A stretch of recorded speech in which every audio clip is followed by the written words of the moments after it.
Good morning all of you. Previous video લેક્ચરની અંદર આપણે get character and put character શું છે એ જોયું હતું, બરાબર. હવે ત્યાર પછીના જે અલગ અલગ ફંક્શન છે, જે ઇનપુટ આઉટપુટને રિલેટેડ ફંક્શન છે, એમની અંદર છે get C, put C and unget C. આ જે ત્રણ ફંક્શન છે એ આપણે આગળના ચેપ્ટરની અંદર ભણવાના આવશે, એટલે મેં અત્યારે એક્સપ્લેન કરેલા નથી, બરાબર. તો હવે ત્યાર પછીનું નેક્સ્ટ વન ફંક્શન આપણે અત્યારે જોવાનું છે.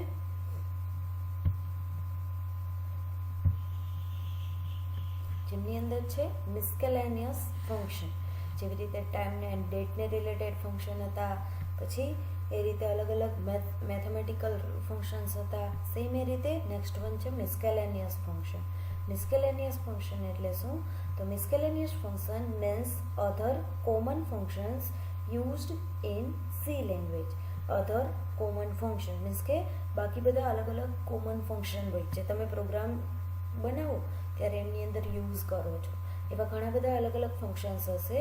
તેમાંથી ફર્સ્ટ વન છે delay, CLR, clearer, error number, isalnum, isalpha, iscntrl. આ રીતે અલગ અલગ 16 ફંક્શન છે, બરાબર, જે આપણે જોવાના છે. જેમાંથી ફર્સ્ટ વન છે ડીલે ફંક્શન. આ જે ફંક્શન છે આપણે આગળ જોઈ લીધું છે. ક્યારે જોયું હતું? જ્યારે આપણે time and date related function જોતા હતા ત્યારે મેં તમને કીધું હતું કે આ જે ફંક્શન છે આપણે બ્રીફમાં આગળ જોવાનું આવશે, બરાબર.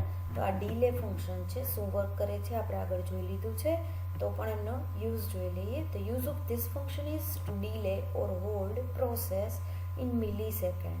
શું કહે છે કે થોડીક મિલી સેકન્ડ માટે તમારા જે પ્રોગ્રામ છે, તમારા કમ્પ્યુટર છે, એમની પ્રોસેસને હોલ્ડ કરવા માટે કે પછી પ્રોસેસને સ્ટોપ કરવા માટે આ ફંક્શનનો યુઝ થાય છે. To use this function you have to include DOS.h header file. શું કહે છે? જો તમારે આ ફંક્શનનો યુઝ કરવો છે તો એમના માટે તમારે DOS.h નામની હેડર ફાઇલનો યુઝ કરવો પડશે. જો અહીંયા ટાઈમિંગ આપ્યો છે 1 second equal to 1000 milli second, બરાબર. આપણે 1 સેકન્ડ ગણીએ એટલી વારમાં 1000 મિલી સેકન્ડ કાઉન્ટ થાય છે. અહીંયા સિન્ટેક્સ આપેલી છે void delay into bracket milli second.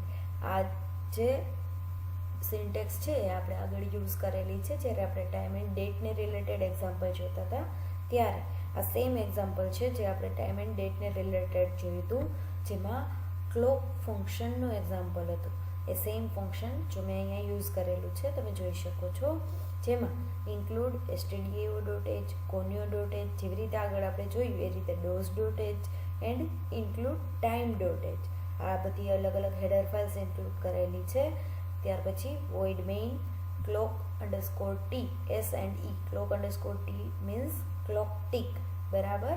CLR s equal to clock function delay into bracket 2000 એટલે કેટલા થશે? 2 સેકન્ડ, બરાબર.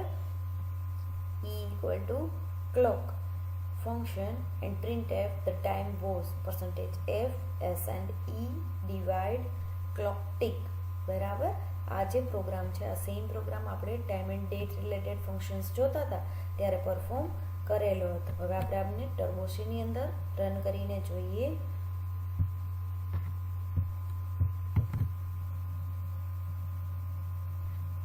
આ સેમ પ્રોગ્રામ છે, બરાબર. હું એમને રન કરું છું. શું થાય છે?